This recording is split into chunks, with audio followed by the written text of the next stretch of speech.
Hello, everyone. Welcome to the channel of terror and horror. Today, we bring you a series of the creepiest and scariest stories that will send shivers down your spine. If you're a brave fan of horror content, get ready for a dark journey into the unknown, as we'll confront you with fears from your worst nightmares today. But before we embark on this chilling adventure, don't forget to subscribe to the channel and hit the notification bell to make sure you won't miss a single story. Warning, this video is so terrifying that it might keep you awake at night, so watch it at your own risk. Are you ready? Ralph, a triumphant quiz champion, found himself on an unexpected odyssey when he invited Annie Oakley for a vacation at a resort nestled 2 hours away from the bustling central city. In the realm of Elysium, he meticulously packed his bag with essentials, embracing the allure of a secluded highway for his journey.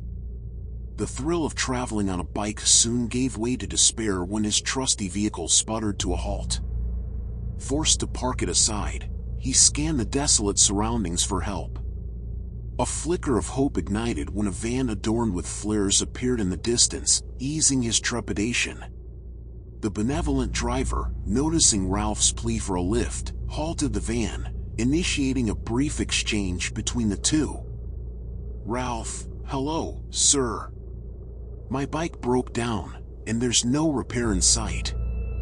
Could you drop me off at the resort?" Driver, "With pleasure. I'm heading there too. What about your bike?" Ralph, "Don't worry, it's safely hidden where it belongs." Driver, "Fantastic. Hop in and relax in the back seat." Ralph, "Thank you." Ralph's gratitude turned to curiosity as the van raced through the foggy night. Intrigued by a mysterious figure glimpsed in the darkness, he embarked on a surreal adventure. The ghostly echoes of footsteps led him to a quaint log house, where he confronted an older man named Daniel. A conversation unfolded, revealing that the eerie route was haunted, and Ralph's presence invoked astonishment in the secluded abode. "Daniel, how did you dare to travel this forbidden route?" Ralph, "I'm innocent of your warnings. I just need rest before continuing my journey." Despite warnings, Ralph accepted Daniel's offer to stay the night. However, a covert exploration of Daniel's home unraveled unsettling discoveries: human remains, a blood-filled glass, and macabre artifacts. Attempting to flee, Ralph was mysteriously drawn back into Daniel's grasp. The revelation unfolded as Daniel, a spectral being, exposed his true intent to claim Ralph's life in a supernatural empire. A battle ensued, and Ralph, armed with a holy cross, defied the dark wizard. In a climactic confrontation, Ralph emerged victorious, defeating the evil force and securing his escape from the clutches of the supernatural. As Ralph emerged into the night air, the eeriness lifted, leaving behind a tale of a quiz champion turned unwitting hero in a paranormal saga. With the wizard defeated, Ralph breathed a sigh of relief, his heart pounding from the harrowing encounter. The once ominous atmosphere now felt strangely serene. As he stepped out into the night, the fog lifted, revealing the path ahead. Gazing at the vanishing specter of Daniel, Ralph contemplated the surreal turn of events. He couldn't shake the feeling that he had stepped into a realm where reality and the supernatural intertwined. Determined to put the haunting episode behind him, he pressed on toward the original destination. This resort promised solace and relaxation. The night sky began to give way to the soft hues of dawn as Ralph retraced his steps through the silent woods. Now devoid of its otherworldly occupant, the mysterious log house stood as a haunting reminder of the uncanny encounter. As the first rays of sunlight broke through the trees, Ralph reached the spot where his bike was hidden. With apprehension and newfound courage, he revived the engine and continued his journey toward the resort. Arriving at the destination, Ralph found solace in the familiar surroundings of the resort. Annie Oakley, unaware of the supernatural detour, greeted him warmly. Ralph kept the eerie encounter to himself, not wanting to cast a shadow over what was supposed to be a tranquil vacation. The days at the resort unfolded peacefully, and Ralph immersed himself in relaxing activities. Yet, the memory of that haunted highway and the enigmatic Daniel lingered, leaving him with a newfound appreciation for the thin veil that separates the ordinary from the extraordinary. As he packed his bags to return to the central city, Ralph couldn't help but glance back at the resort, wondering if the supernatural forces that had entangled him were still at play in the secluded corners of Elysium. The mysterious encounter had transformed a simple vacation into an otherworldly adventure, leaving Ralph with a story that would forever defy the boundaries between reality and the unknown.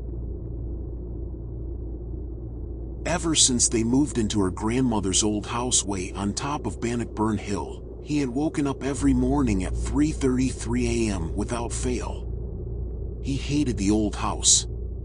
He hated the way it creaked and moaned. The way it seems to attract the wailing wind on cold and stormy nights. The way this house always seemed to be doing something. He hated how it looked on the outside with its drab, gray walls, and he loathed it on the inside. It was an ugly monstrosity. But his wife had insisted they stay. And so he did what he always did. He muttered under his breath, kept silent, and commuted to work with minimal complaint and fuss. He was beginning to suspect the house hated him, too. Every night at 3:33 a.m., it seemed to find a way to wake him up. Sometimes, it was as simple as a creaky floorboard. Other times, it was more elaborate. The soft thudding of footsteps in the attic right above their bedroom. The old grandfather clock in the foyer chimed out 13 times at random intervals. Or the shutters on the windows outside their room slamming shut on a windless night. The eerie sound of tapping and scratching from the old gnarled tree beside the bedroom window. Once, it was the soft laughter of a child, echoing, cackling laughter in all directions. And sometimes, it was nothing. Nothing at all.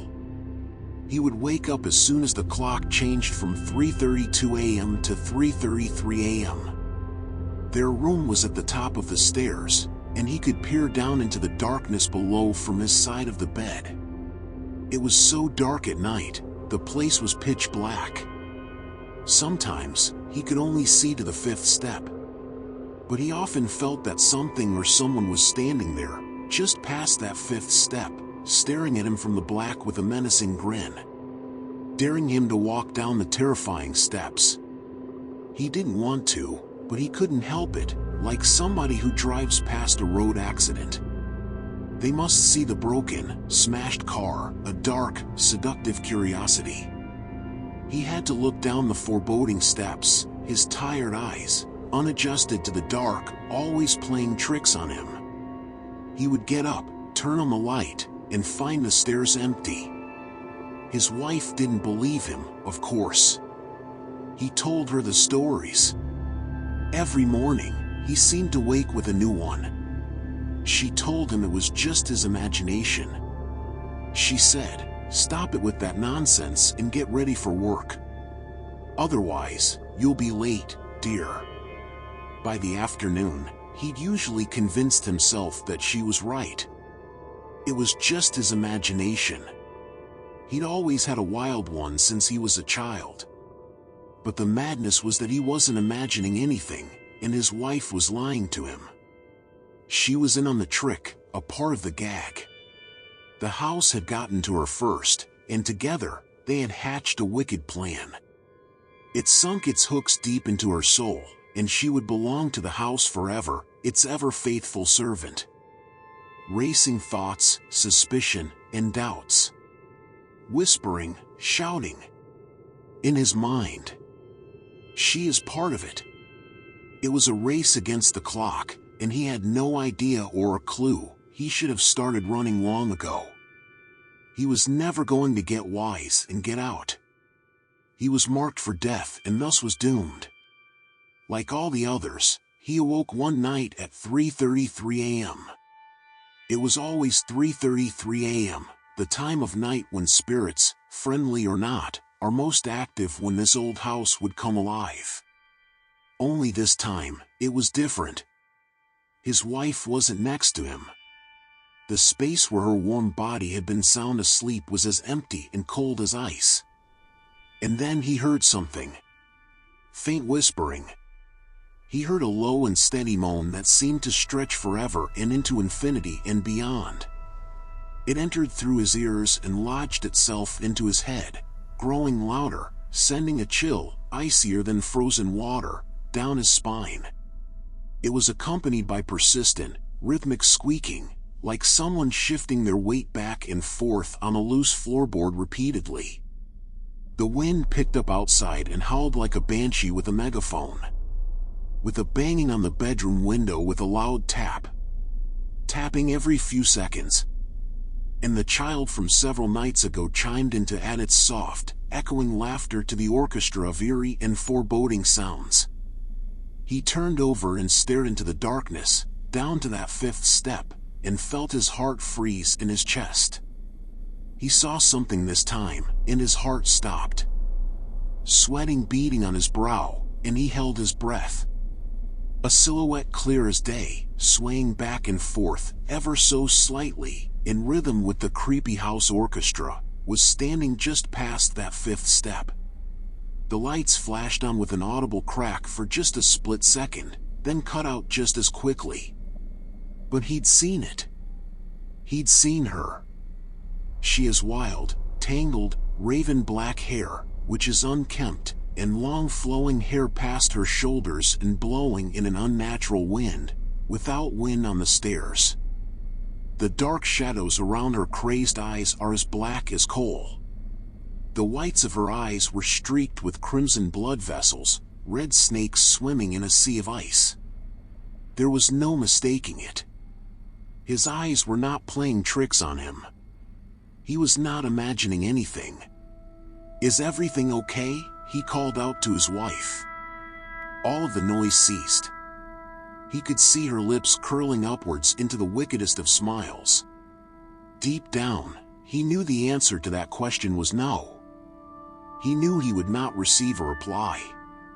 Doom and despair hung in the air so thick you could cut it with a knife, but the man's mind still tried to convince himself he was dreaming, the last attempt of a sane mind. He tried to convince himself that he was okay, that all was well. He hoped that his wife was still his wife.